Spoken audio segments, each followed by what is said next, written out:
After the guy grabbed Nastia's hand, she didn't hesitate to grab the tray and did her best. But let's go through it all in order. Nastia had always dreamed of the big city. For as long as she could remember, she imagined that one day she would leave her small village and plunge into the bustling life of the metropolis. And that day came. She entered the Faculty of Journalism at a prestigious university. Nastia's heart fluttered with excitement when she stepped onto the campus for the first time. The tall buildings of the university seemed to reach into the sky. Hundreds of students were scurrying around, each in a hurry, discussing something. Nastia felt like a grain of sand in this huge world. The first days at the university flew by like a blink of an eye. New faces, new subjects, new rules. All this swirled Nastia in the whirlpool of student life. She greedily absorbed every word of the teachers, diligently outlined lectures, and tried to memorize the names of all her classmates. The dormitory, where Nastia was placed, was also a new experience for her. The room for 4 girls seemed cramped, but cozy. The neighbors were friendly, and soon they were already sharing life stories with each other, discussing their studies and making plans for the future.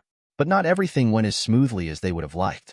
Nastia quickly realized that life in the big city required much more money than she had anticipated. The scholarship was barely enough for the essentials: textbooks, transportation, and groceries. And although Nastia tried to save money, she still could not save for something extra. After all, she wanted not only to sit at the textbooks, but also to live a full life. Go to the movies with friends, sit in a cozy cafe, buy new clothes that would be worn by her classmates. Every such trifle gradually became an unattainable luxury for her, and it began to strain. 6 months passed. Nastia had already settled down at the university, found friends, got used to the rhythm of city life. But the financial issue was becoming more and more urgent.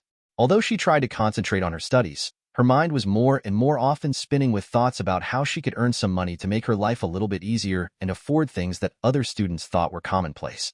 After much thought and doubt, she decided to find a part-time job. Finding a job was not as easy as it seemed. Nastia looked for jobs that would allow her to combine her studies with work, but many employers required full-time work, which did not fit her class schedule.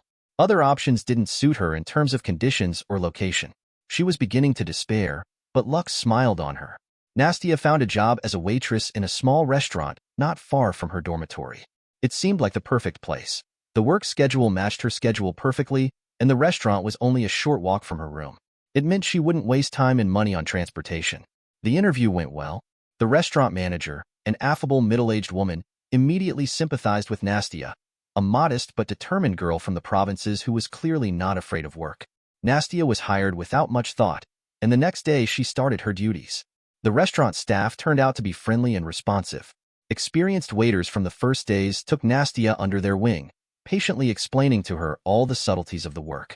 She quickly learned the menu, learned what dishes are the most popular among the customers, and even learned to manage the tray, which at first seemed a real challenge. Her first steps in her new role were not easy, but every day she felt more and more confident. Soon she was taking orders from customers with a smile, without confusing positions or worrying about small mistakes. The first days at the new job were really not easy. Nastia would return to the dormitory late at night, exhausted, with buzzing feet and rubbed hands from the trays. She barely had time to catch her breath, and she didn't even have the energy to talk to her roommates. However, despite her fatigue, she felt a deep satisfaction each time that she was now earning money on her own. It gave her strength. Her emerging independence and independence from her parents became not only a source of pride for her, but also an incentive not to give up, even when everything seemed especially difficult. Nastia realized that this was an important stage of her life, part of the path she had always dreamed of when she was still at home in the province. Combining her studies and work was much more difficult than Nastia had imagined. She spent most of her time on her feet, going from one task to another without a single moment of rest. She had to balance between lectures, seminars, and evenings at the restaurant. There was hardly any time left for herself, and nights often became not only a time for sleeping, but also the only moment when she could sit and think in peace. Nevertheless, Nastia did not complain. She understood perfectly well that this was the life of an adult. It was not always fun, but it was the way to gain valuable experience and learn independence. Nastia was drawn into this new rhythm of life every day. In the morning, lectures at the university, where she was concentrating on the material; in the evening, work in the restaurant, where she was already confidently maneuvering between tables, bringing orders and smiling at customers. Between pairs, she had time to run to the library, quickly look through the necessary books, make notes to be prepared for seminars. And on weekends, if she had a free moment, she liked to wander the streets of the city, enjoying its architecture and feeling its special atmosphere. Those were the moments when she could feel a real part of this big world, into which she had burst with new ambitions and hopes. It seemed that life had gradually fallen into a familiar course, and everything had become at least a little orderly. However, fate, as often happens, presented a new test. One evening in the restaurant, which began, as always, calm and ordinary, abruptly changed to an event that she remembered for a long time. Visitors came and went, orders came in the usual rhythm, and Nastia, already accustomed to her work, quietly served the tables. Nothing foreshadowed trouble. Until about 9 o'clock in the evening, a group of noisy young people entered the restaurant. Their loud talking and laughter instantly attracted the attention of the other diners. It seemed that they were already tipsy, and their behavior quickly began to go beyond the bounds of propriety. Nastia, as always, approached their table with a professional smile, ready to take their order. "Good evening, gentlemen. Are you ready to order?" she asked, trying to sound as polite and calm as possible, despite the inner tension that was beginning to build. She took out a notepad and prepared to write down the order. But one of the guys, a tall blonde guy with a cocky and slightly drunken smile, instead of naming the dishes or drinks, frankly looked her over from head to toe. His grin only intensified. "How about instead of ordering, you give me your phone number, beautiful?" He stretched out with obvious impudence, and his friends immediately supported him with laughter and approving cheers. Nastia felt her face flush with shame and embarrassment. Her heart pounded frantically, but she tried to keep her composure. Professionalism had always been important to her, but moments like this threw her off balance. Her fingers nervously clutched her notebook, and a storm of shame, embarrassment, and anger raged inside. "I'm sorry, but I work here." "Let's get back to your order," Nastia replied firmly, trying to keep her voice calm and professional. Her words seemed to have no effect on the persistent young man, who frowned, obviously not accustomed to refusals. "Come on, don't break down. One number and we'll make a big order," he insisted, winking at his friends, who laughed and cheered him on as if it were something normal. Nastia felt irritation building up inside, mixed with slight fear. She took a deep breath, trying to calm down and not give in to her emotions. Too often situations like this turned into unpleasant conflicts, and she didn't want her first job to be remembered with such memories. "I already said no. If you're not ready to order, I'll come back later," she said, trying not to show her concern, and turned to leave. Suddenly, her sense of freedom was broken. She felt a hand grab her elbow. It was the persistent blonde who didn't seem to be about to give up so easily. "Hey, where are you going? I'm not done with you yet," he growled. His voice sounded threatening, and Nastia felt her insides tighten with fear and disgust. Luckily, at that moment Oleg, Nastia's colleague, who was always ready to help, came to their table. He was older and more experienced, his confident manner of communication always disposed to himself, and Nastia knew that in difficult situations he would never leave her alone. "What's going on here?" he asked calmly but firmly, casting a disgruntled look around the company. The blonde reluctantly let go of Nastia's hand, but his face still showed displeasure and aggression. "It's nothing special. Just trying to get acquainted with your beautiful waitress," he smirked, obviously not going to retreat. Oleg stood between Nastia and the noisy company, as if creating a protective wall around her. "I'll take your order. Nastia is now serving other tables. If you have any requests, contact me," he said. His voice was firm and confident, as if it was the only option for them. However, the blonde man wasn't going to give up so easily. He jumped up from his seat, his face contorted with anger, as if he couldn't believe that anyone dared to stand up to him. "Who are you to tell me what to do? I want her to serve us." He pointed at Nastia as if she were his property. Oleg remained unperturbed, despite the growing tension. "I have already explained the situation. If you are not satisfied with something, you can contact the manager," he answered calmly, trying not to let the conflict grow into something more. His confidence gave Nastia strength, and she felt her fear beginning to dissipate under the protection of this experienced colleague. The atmosphere was heating up. Other diners began to turn around at the noise, and tension hung in the air. Nastia felt her hands trembling and her heart pounding in her chest. She had never encountered such aggression and didn't know how to handle the situation she was in. Fear was building up inside her, and she tried not to show it, but she also realized that the situation was out of control. Suddenly, the blonde man didn't hold back and slammed his fist on the table, making the dishes bounce and clink. "You know what? We're leaving." "But I remembered you," he said, pointing his finger at Nastia as if her identity was nothing more than an object to him. I'll be back, and then you'll be sorry you refused me. His words were full of threat, and Nastia felt a chill run down her spine. The company noisily rose from the table and headed for the exit, leaving behind them an atmosphere of tension and bewilderment.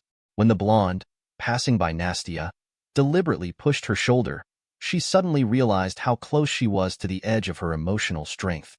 Oleg, noticing her confusion, took a step forward, ready to intervene.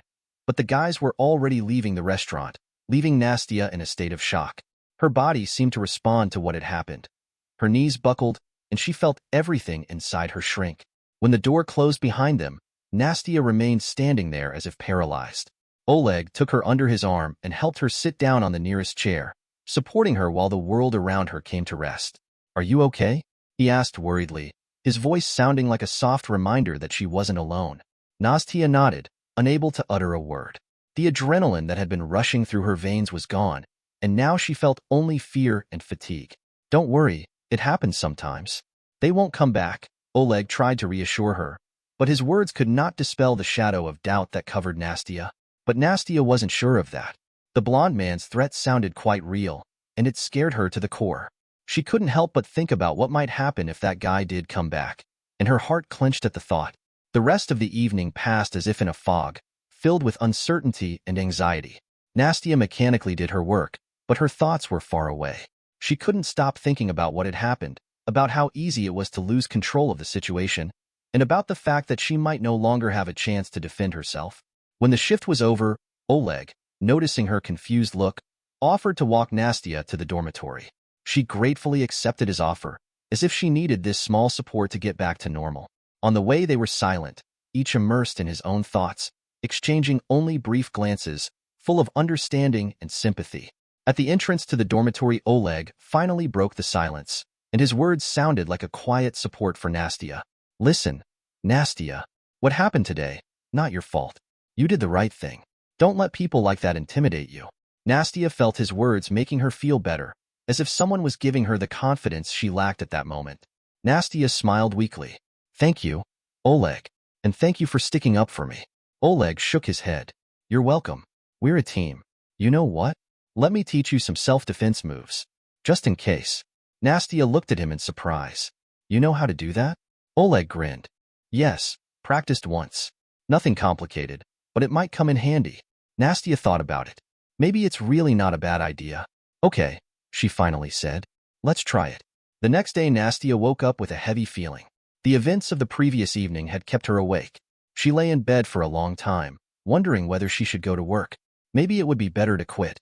But then she remembered Oleg's words about not letting herself be intimidated. No, she would not give up so easily.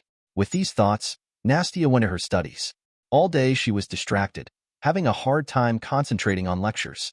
Her classmates noticed that something was wrong with her, but Nastia brushed off their questions. In the evening, before starting her shift at the restaurant, Oleg took Nastia aside. "Ready for your first self-defense lesson?" he asked with a smile. Nastia nodded uncertainly. Oleg showed her some simple but effective techniques that could help in case of danger. They practiced for about half an hour, and Nastia felt her confidence returning. "Remember," Oleg said at the end of the lesson, "the most important thing is confidence. Most aggressors retreat when they see that the victim is ready to fight back." Nastia smiled gratefully. "Thank you, Oleg." Really. Several days passed after the incident with the aggressive company. Nastia gradually began to calm down and return to the usual rhythm of life. She continued to work in the restaurant, combining it with her university studies. Self-defense lessons from Oleg, who shared his knowledge with her, gave her confidence and she felt more secure. Every time she felt fear starting to overwhelm her again, she remembered his advice and the training moments when they practiced different techniques together. This helped her to gain confidence and resilience in difficult situations. However, fate was preparing a new test for Nastia. One evening, when the restaurant was particularly lively, the doors opened, and Nastia was horrified to see familiar faces. The same noisy company led by a white-haired guy again appeared in the institution. Nastia's heart sank. She immediately realized that this did not bode well. All her previous efforts to restore calm and self-confidence had gone to waste. The loud chatter and laughter of the company grew, creating an atmosphere of tension, and Nastia felt her fear returning. Unfortunately, Oleg wasn't on shift that day. He had taken the day off to study for an important exam, and Nastia was left alone with a potential threat. She realized that now she would have to rely only on herself. The company was seated at a table in the center of the room, talking loudly and casting mocking glances in Nastia's direction.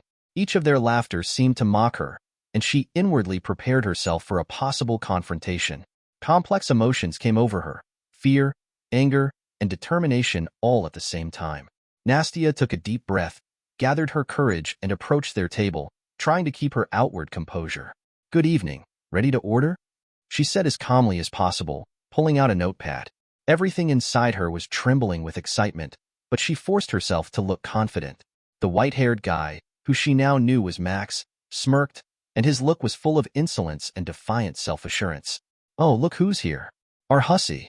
He looked at Nastia with an insolent look, and in his voice you could hear a clear sneer. "Well, maybe today you'll be more agreeable?"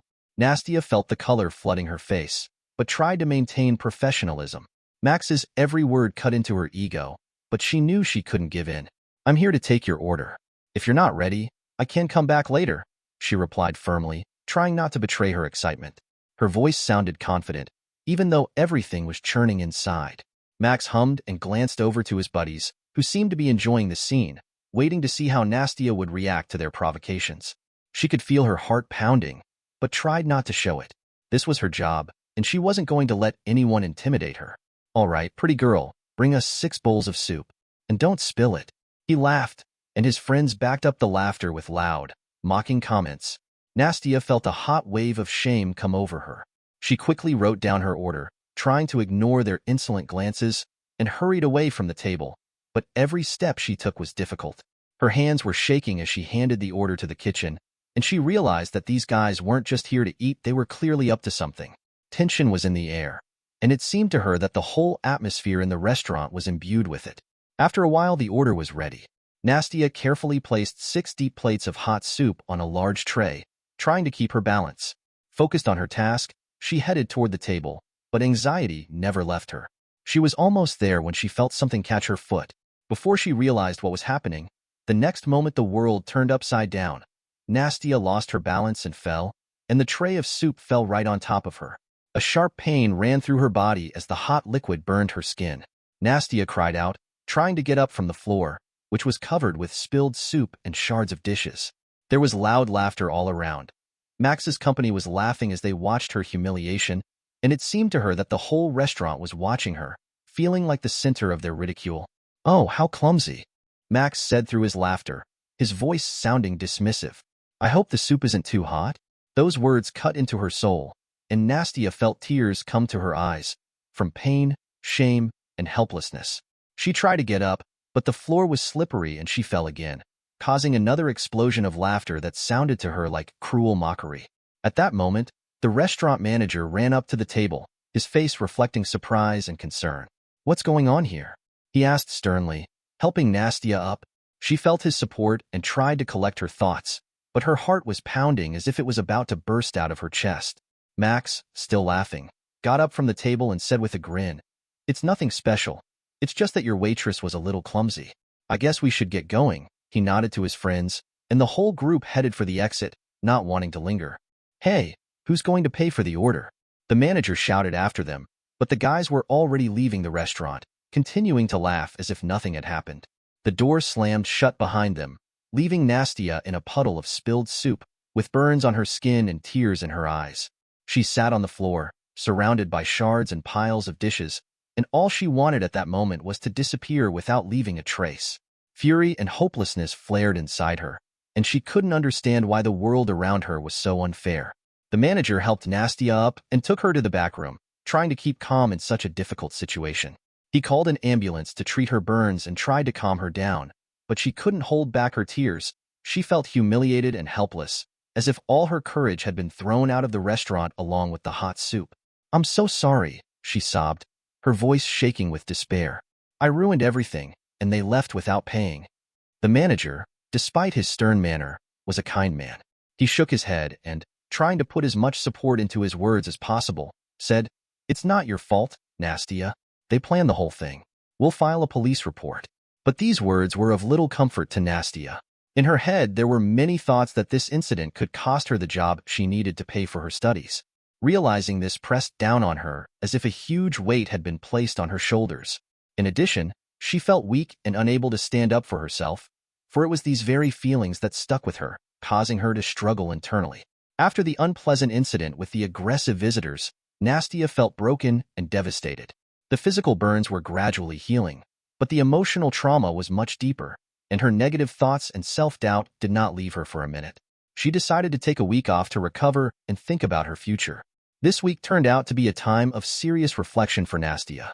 She hesitated between the desire to give up everything and return to her native village, to the usual way of life, and the desire to continue to fight for her dream, despite the difficulties. Internal contradictions tormented her, but in the end, determination and perseverance prevailed. Nastia realized that she could not let a group of hooligans destroy everything she had achieved, and realized that she alone was responsible for her destiny.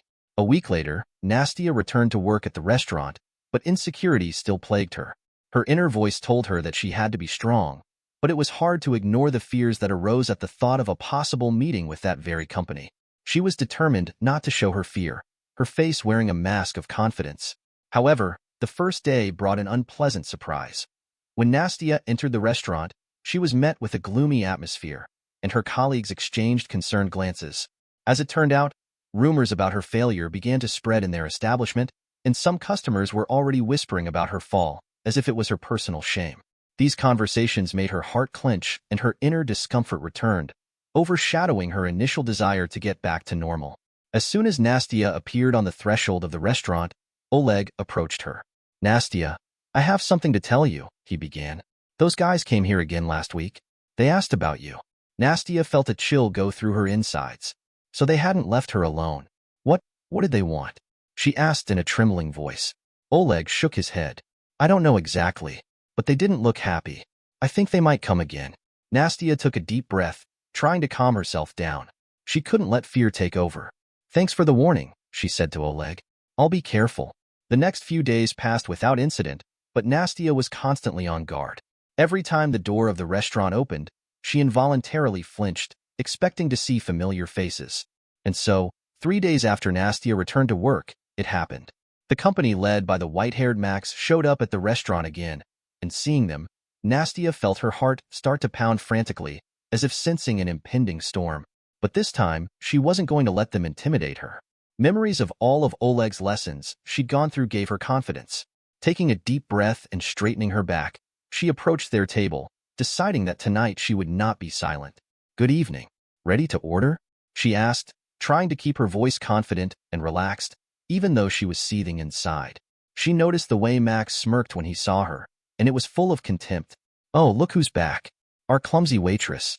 He laughed, and his friends supported the laughter, turning it into their usual ritual of humiliation. Nastia felt anger building up inside her, and the feeling swept away all fears and doubts like an avalanche. She was not going to tolerate their abuse any longer.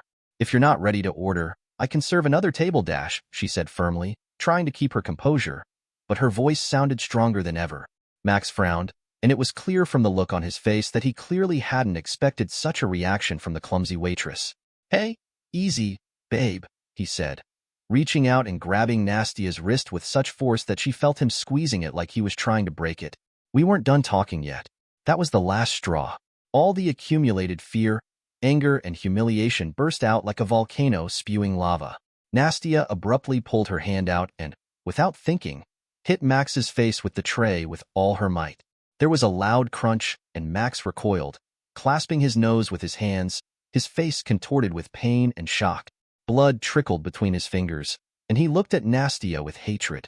"You broke my nose, bitch," he shouted, his voice sounding as if he couldn't believe that this hussy had suddenly rebelled against him. Nastia stood clenching her fists, looking at him with a sense of triumph and release, knowing that in this moment she had finally asserted her rights. A sense of power flared up inside her like never before. At that moment, Oleg and the restaurant manager ran up to the table. They stood between Nastia and Max's company. "You'd better leave," the manager said firmly, "and if you ever show up in this restaurant again, we will call the police." Max's friends picked him up under his arms and dragged him toward the exit. Max continued to shout threats, but his voice grew quieter as they moved away. When the door closed behind them, there was silence in the restaurant. All the customers looked at Nastia. She stood, breathing heavily, still clutching the tray in her hands. The manager walked over to her and gently took the tray away. "Are you all right?"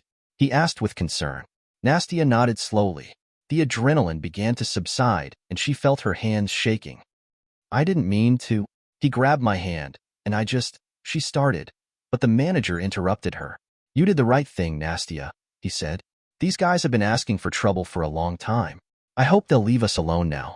Oleg put his hand on Nastia's shoulder. "You did well," he said proudly. "I told you that the main thing is confidence." Nastia smiled weakly. She still couldn't believe what had happened. But along with the shock, she felt something else, pride in herself, in being able to stand up for herself. In the days that followed, Nastia kept expecting Max and his company to return, maybe even with the police. But nothing happened. Day after day went by, and the hooligans never showed up at the restaurant again. Gradually, Nastia began to relax. She no longer flinched at every sound of the door opening.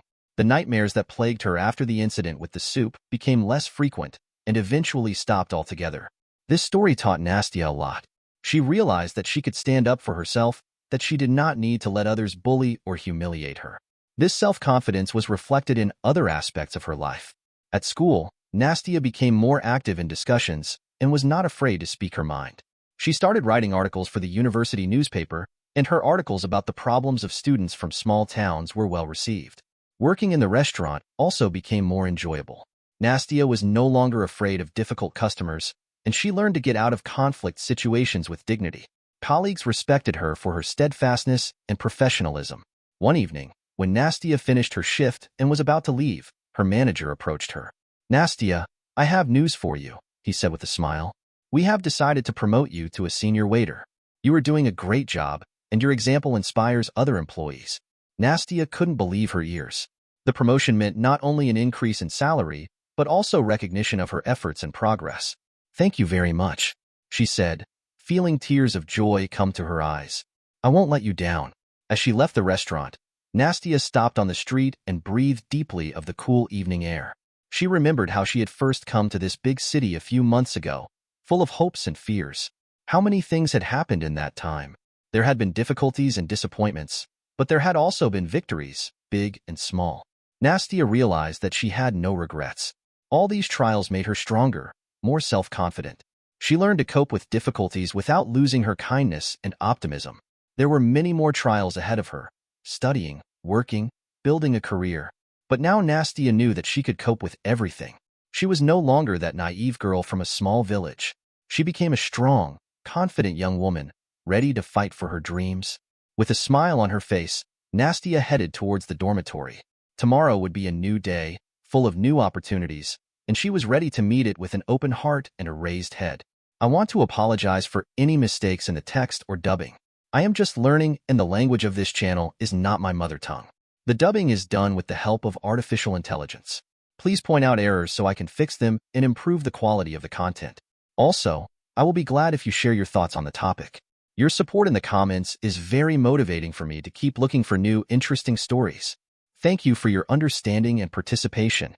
Subscribe to the channel and put a bell to not miss new stories.